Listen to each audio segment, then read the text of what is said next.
So now we'll discuss today about the agriculture's major crops and their production and the largest and the smallest states or the crops which we produce maximum in the previous few years. ठीक है, और कुछ ऐसी crops जिसमें हमने green revolution या बहुत सारी ऐसे रेवोल्यूशन हमने एग्रीकल्चर में लाए हैं, वेरियस टाइप्स ऑफ जो क्रॉप्स रही है, तो उसके इस बारे में आज हम इसमें डिटेल में डिस्कस करने वाले हैं।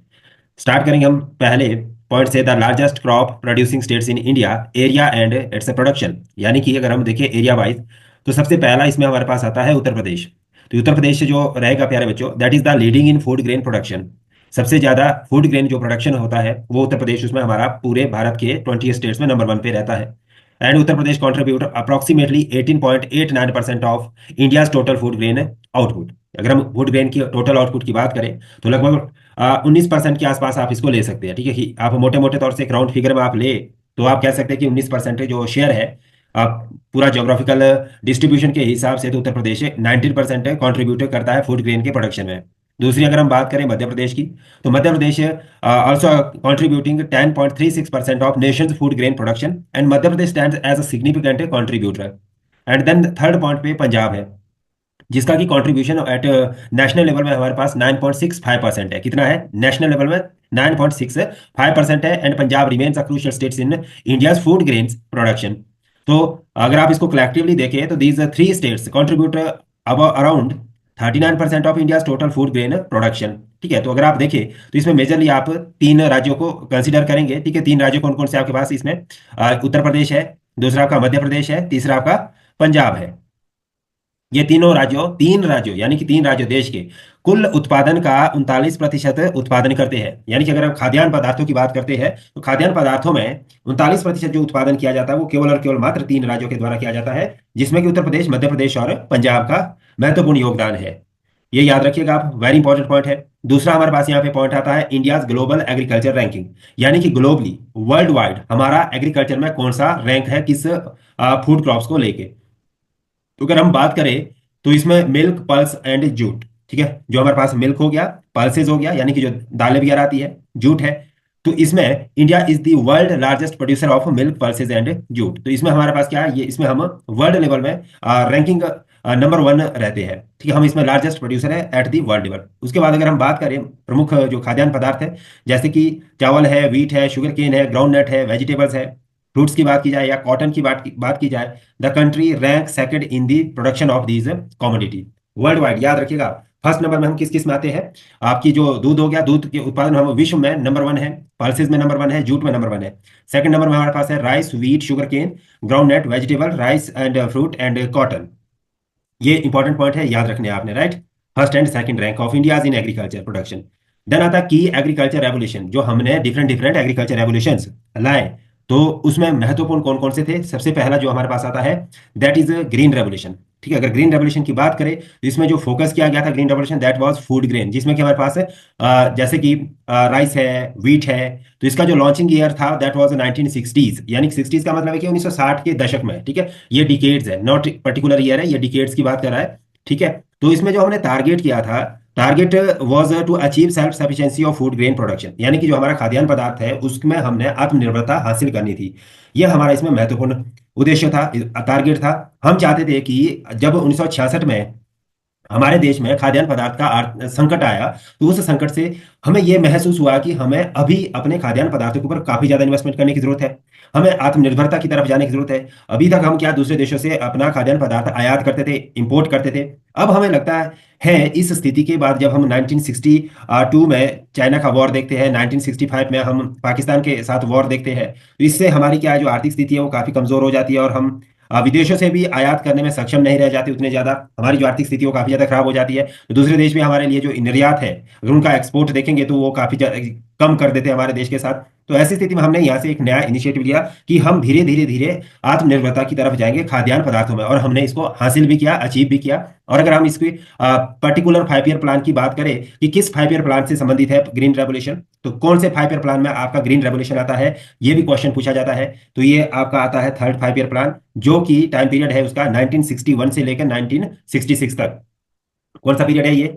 1961 से 66 तक। और कौन सा ये 5 ईयर प्लान? ये थर्ड 5 ईयर प्लान है, ये याद रखिएगा आप। ठीक है, और उसके बाद आता है हमारे पास बजट आउटले। इसके लिए टोटल जो बजट आउटले था, ठीक है, वो इसमें स्पेसिफाइड नहीं किया गया है, ठीक है, कि स्पेसिफिकली कितना टोटल बजट उस समय इसके लिए बनाया गया था, पर ये नटशेल में हमारे पास स्पेसिफिकली टारगेट किया गया था थर्ड 5 ईयर प्लान में, ठीक है।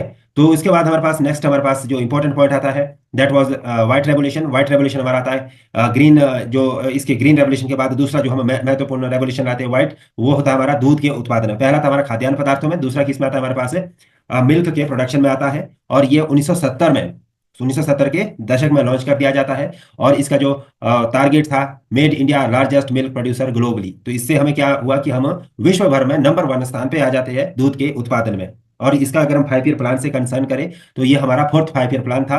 उस समय 1969 से 1974 के बीच ये प्लानिंग चलती है। यहाँ तक सभी को क्लियर है? यहाँ तक किसी को डाउट है, क्वेश्चन है तो आप पूछ सकते हैं।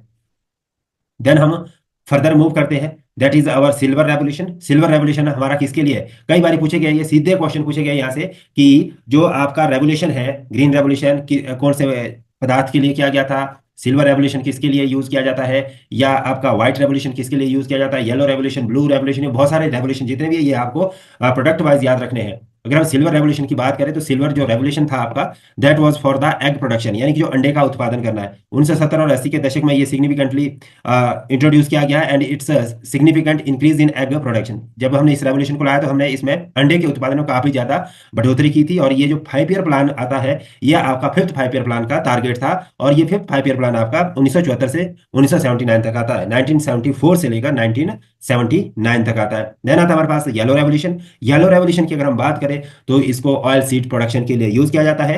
येलो रेवोल्यूशन याद रखिएगा, ऑयल सीड प्रोडक्शन। और ये कब लॉन्च किया जाता है? 1986 के आसपास इसको लॉन्च करते हैं।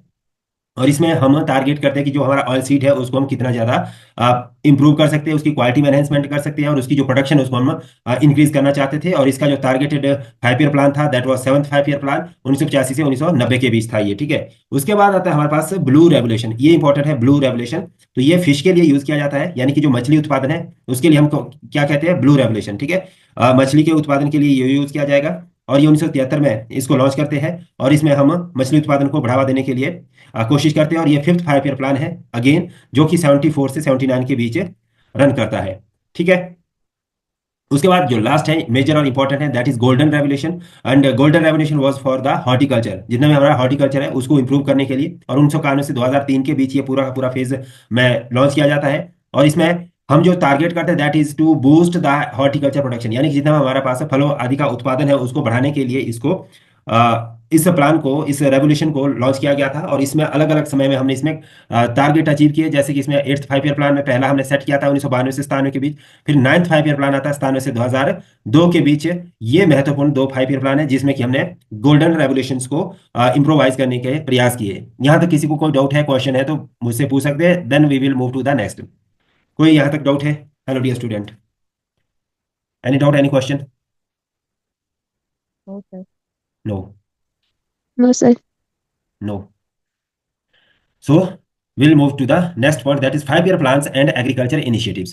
कि भाई जो हमारे अलग अलग 5 ईयर प्लान्स लॉन्च हुए उसमें एग्रीकल्चर के लिए क्या क्या इनिशिएटिव लिए गए। सबसे पहला जो यहाँ पे फर्स्ट 5 ईयर प्लान की अगर हम बात करें, 1951 से लेकर 1956 पहला 5 ईयर प्लान था। मैंने आपको बताया कि भाई फर्स्ट 5 ईयर प्लान हमारा 1951 से 1956 के बीच रन करता है। और इसमें जो फोकस किया जाता है वो एग्रीकल्चर के ऊपर मेजरली फोकस किया जाता है। और जो हमारा टोटल बजट होता है उसका 17.4% जो भाग है, ठीक है, या 17.4% जो हमारा आउटले है वो बजट का एग्रीकल्चर एंड कम्युनिटी डेवलपमेंट के लिए रख लिया जाता है। यानी कि 100 रुपए में से हमने 17.5 रुपए किसके लिए दिए? Agriculture and all community development programme के लिए।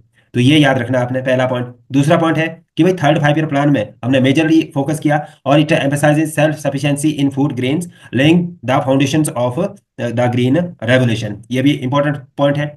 एंड फोर्थ 5 ईयर प्लान 1969 से 74 introduced white revolution leading to a significant increase in milk production. Seventh 5 year plan again, ठीक है, 85 से 90 के बीच आया, aimed at improving productivity through technological upgrades impacting various sectors including agriculture, ठीक है।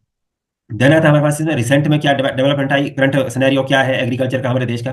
तो अगर हम 2022-23 के एग्रीकल्चर ईयर की बात करें तो India total food grain production is estimated at a record of 329.6 million ton. कितना? 329.6 मिलियन टन अभी हम रिसेंट में 2022-23 के बेसिस पे देख रहे हैं। और it it is increasing at 14.07 million ton from the previous year. यानी कि ये जो 2020 21 और 22 का जो ईयर गया उसके बेसिस से अगर हम देखें तो इसमें 14.07 मिलियन टन का हमें इंक्रीमेंट देखने को मिलता है।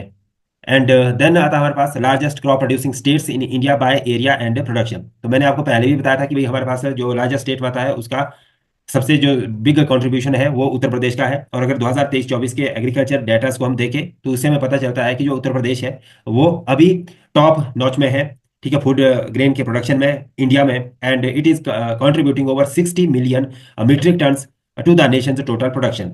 And this substantial output underscores the state's pivotal roles in ensuring food securities for the country. मतलब इतना ज्यादा जो ये प्रोडक्शन कर रहे हैं 60 मिलियन मीट्रिक टन का जो हमारे देश का जो टोटल प्रोडक्शन हो रहा है वो केवल और केवल एकमात्र स्टेट उत्तर प्रदेश से हो रहा है, जिसको हम ये देख सकते हैं कि एक देश के सेल्फ रिलायंस यानी कि आत्मनिर्भरता की तरफ बढ़ाने के लिए जो कंट्रीब्यूशन है वो उत्तर प्रदेश का एक अहम हिस्सा प्ले करता है। मध्य प्रदेश की बात करें तो मध्य प्रदेश अपने जो ऑयल सीड्स है, ठीक है, उसके लिए काफी ज्यादा है, या जो पल्सेस वगैरह है उसके लिए काफी ज्यादा जाना जाता है।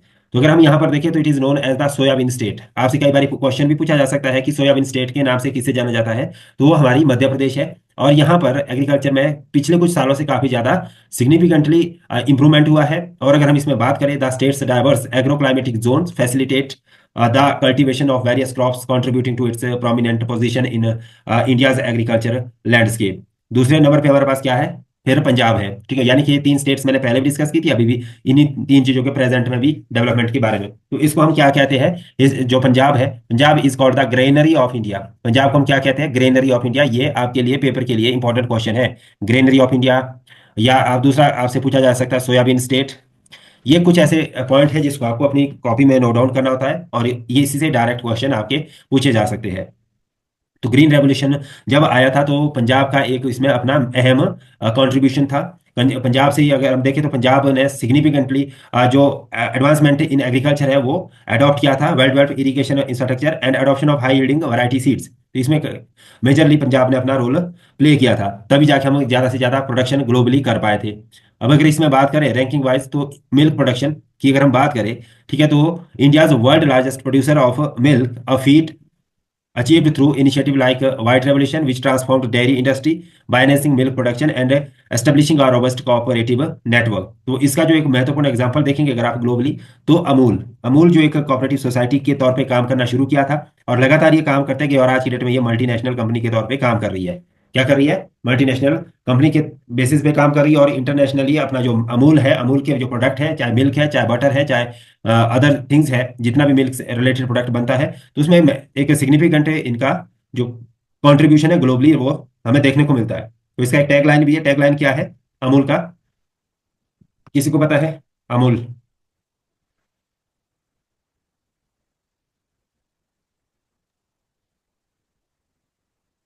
अरे अमूल दूध पीता है इंडिया।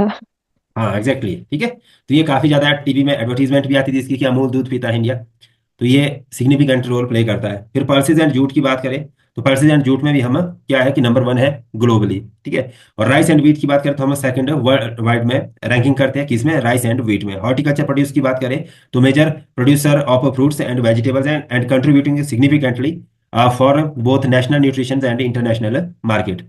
उसके बाद आता कि एग्रीकल्चर रेवोल्यूशन इन इंडिया, ये हम पढ़ चुके हैं, ठीक है। इसको अब ज्यादा फोकस करने की ज्यादा जरूरत नहीं है। हमने ग्रीन रेवोल्यूशन पढ़ा था ऊपर, ठीक है, तो उसमें हमने देखा था कि भाई इसमें क्या है कि ज्यादातर हाई यील्डिंग वैरायटी सीड्स का यूज किया गया था और इसमें हमने जो प्रॉपर इरिगेशन इंफ्रास्ट्रक्चर है या दूसरे फर्टिलाइजर है, पेस्टिसाइड्स है, उसको यूज करने के लिए फोकस किया गया था। व्हाइट रेवोल्यूशन 1970 के आसपास आता है under the leadership of doctor Verghese Kurien's, ठीक है। तो ये नाम भी आप याद रख सकते हैं, लिख सकते हैं अपनी नोटबुक में। जो व्हाइट रेवोल्यूशन है वो किस कब लॉन्च किया गया था और किसकी लीडरशिप के अंडर लॉन्च किया गया था। तो इसमें मेजर जो फोकस किया गया था वो था प्रमोटिंग डेयरी कोऑपरेटिव्स, ठीक है। यानी कि जो मैंने अभी आपको अमूल के बारे में एग्जांपल दिया था, तो इसमें क्या कोऑपरेटिव सोसाइटी को बनाया गया था, कुछ लोग मिलके आपस में काम करते थे और एक कोऑपरेटिव सोसाइटी के बेसिस पे काम करते थे। और इस तरह से वो काफी इसमें रेवोल्यूशन लाया था, ठीक है। इसे गांव गांव में जो इंप्रूवमेंट इन मिल्क प्रोडक्शन है उसको बढ़ाया गया था। अवेयरनेस इसमें पैदा की गई लोगों के बीच कि आप जो दूध निकाल रहे हैं या दूध का जो उत्पादन कर रहे हैं वो केवल और केवल आप डोमेस्टिक यूज के लिए ना करके इसको कमर्शियल यूज के लिए भी कर सकते हैं। उसके बाद सिल्वर रेवोल्यूशन की बात करें तो इसमें एग्स एंड पोल्ट्री प्रोडक्शन के ऊपर फोकस किया गया था। और अगर हम इसकी बात करें तो इसमें बेटर प्रोडक्शन करने के लिए हमने न्यू टेक्नोलॉजी का भी इसमें यूज किया, एंड जिसकी वजह से हमारे पास जो एग प्रोडक्शन है वो काफी ज्यादा इम्प्रूव्ड हुआ। और ये एक महत्वपूर्ण डाइट है भारत के, अगर आप इसकी फूड की बात करें। एंड देन आता है येलो रेवोल्यूशन 1986। येलो रेवोल्यूशन 1986 की बात करें तो इसमें भी ज्यादा ऐसा, अगर हम देखें तो इसमें हमने इंपॉर्टेंटली, ठीक है, कुछ इंप्रूव्ड सीड्स वैरायटीज को हमने यूज किया था, और बेटर एग्रोनॉमिक्स प्रैक्टिसेस की थी हमने। और यानी कि बेटर जो हमने जो एग्रीकल्चर के लिए जो कमर्शियलाइज्ड एक्टिविटी है उसको हमने इसमें यूज किया था, कि हम कैसे अपनी जो पैदावार है उसको डबल या ट्रिपल कर सकते हैं। और India reduced its dependencies on edible oils import, ठीक है, हमने फिर इसकी वजह से जितना भी हम एडिबल ऑयल्स इंपोर्ट करते थे उसको हमने रिड्यूस किया काफी हद तक। ब्लू रेवोल्यूशन की बात करें अगर हम, ठीक है, तो मैंने बताया था कि ये फिश के लिए यूज किया जाता है, और इसको हमने बढ़ावा देने के लिए हमने सबसे पहले इसमें एक्वाकल्चर और मॉडर्न फिशिंग टेक्निक्स को इस्तेमाल करना शुरू किया, जिसकी वजह से हमारा क्या है कि जो फिश उत्पादन है या मछली उत्पादन है वो काफी ज्यादा बढ़ा। और मछली का जो उत्पादन है वो इसलिए भी जरूरी है कि इससे हम कई तरह की मेडिसिन तो बनाते ही बनाते हैं, साथ ही साथ ये प्रोटीन का भी एक अच्छा सोर्स माना जाता है। गोल्डन रेवोल्यूशन की अगर हम बात करें तो गोल्डन रेवोल्यूशन भी सिमिलरली जो फोकस करता है, तो उसमें हमारे पास बेसिकली जो इंपॉर्टेंट चीजें आती है दैट इज फ्रूट्स आ गया, हनी आ गया, या अदर रिलेटेड प्रोडक्ट है, ठीक है, जैसे फ्लावर वगैरह है। और उसके साथ साथ हम इसमें ये भी प्रयास कर रहे थे कि हम किस तरह से जितना भी हॉर्टिकल्चर प्रोडक्ट है उसको हम इंक्रीज कर सके, उसकी एक मार्केट वैल्यू को एनहेंस कर सके, और इसको कमर्शियलाइज वे में एज ए कैश क्रॉप के तौर पे लोगों को इसकी तरफ कैसे हम इसको अट्रैक्ट करें, ताकि लोग जितना भी ये हमारा फ्रूट मार्केट है इसमें लोग अपने आप को एक सिग्निफिकेंटली कंट्रीब्यूशन के लिए तैयार कर सके, यानी कि लोग अपने कंट्रीब्यूशन इसमें अच्छी तरह से दे सके हाली टेक्निक का यूज करके। तो ये इसके बेसिकली फंडामेंटल्स थे। तो ये 5 ईयर प्लान वाला तो हम ऑलरेडी डिस्कस कर चुके हैं। और अभी इसमें रिसेंट में जो गवर्नमेंट के इनिशिएटिव्स है उसमें हम सबसे पहले देखेंगे पीएम किसान, प्रधानमंत्री किसान सम्मान निधि। ये पहला जो स्कीम है इसको लॉन्च किया गया था 2019 में, और इसमें किसानों के लिए प्रति वर्ष 6,000 रुपया जो एज ए आप बोल सकते हैं कि उनका सिग्निफिकेंट कंट्रीब्यूशन इन एग्रीकल्चर के लिए दिया जाता है, ठीक है। इसमें आपको हर क्वार्टर में आपको 2,000 रुपए के हिसाब से ये साल में 3 बारी मिलता है, और 3 बारी करके ये 6,000, 2,000 करके 6,000 रुपया पूरी साल भर में किसानों के लिए दिया जाता है। हर चौथे महीने ये इंस्टॉलमेंट आती है। फिर आती है हमारे पास PMFBY। इसका है प्रधानमंत्री फसल बीमा योजना, ये 2016 में लॉन्च की गई थी। किसी भी तरह की जो प्राकृतिक आपदाएं आदि आती है जिसकी वजह से हमारी फसल तबाह हो जाती है, उससे बचने के लिए ये जो फसल बीमा योजना लॉन्च की गई थी। उसके बाद हमारा जो एग्रीकल्चर प्रोडक्ट है या प्रोड्यूस है वो हमारा सीमित ना रह जाए, देश के एक कोने तक ही सीमित ना रहे। ये क्या है, हम देश के किसी भी कोने तक भेज सके, तो उसके लिए हमने नेशनल एग्रीकल्चर मार्केट में ई नाम करके, यानी कि ये क्या, national agriculture market electronic basis पे, यानी कि हम इसमें आप ऑनलाइन ट्रेडिंग कर सकते हैं। E NAM is an online trading platform for agriculture commodity to ensure better price realisation for farmer. तो इसके साथ साथ नेक्स्ट हमारे पास आत्मनिर्भर भारत की अगर हम बात करें तो ये 2020 में लॉन्च किया गया था, और इसमें 1.5 लाख करोड़ रुपीज का जो पैकेज है और agriculture infrastructure development and food processing and farmer credits के लिए दिया गया था। अगर हम यूनियन बजट 2023 और 24 की बात करें तो इसमें सिग्निफिकेंटली, ठीक है, अभी 24 और 25 का भी आ गया, तो आपने अकॉर्डिंग टू जिस जैसे इसमें यहाँ पे पॉइंट्स लिखे गए हैं इस पीडीएफ में, सिमिलरली आपने उसको दोबारा 24 और 25 के हिसाब से अपडेट करना है, ठीक है। तो 2023 और 24 में एग्रीकल्चर की अगर हम देखें तो 20,000 crore for agri infrastructure funds to develop storage and processing facilities. तो कितना दिया गया था हमारा जो स्टोरेज कैपेसिटी को इनहेंस करने के लिए, कोल्ड स्टोर वगैरह बनाने के लिए, तो 20,000 करोड़ रुपया इसके लिए एलोकेट किया गया था।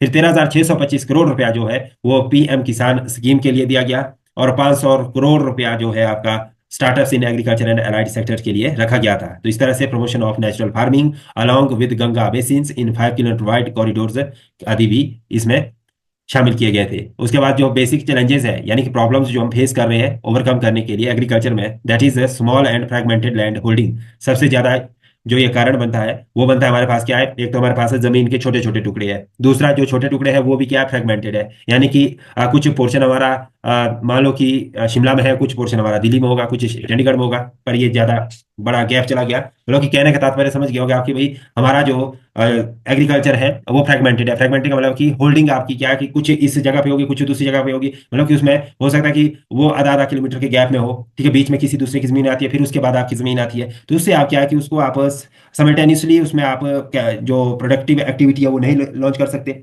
एक लार्ज फार्म आप उसको नहीं बना सकते। ये बेसिकली आपको इसमें देखने को मिलता है।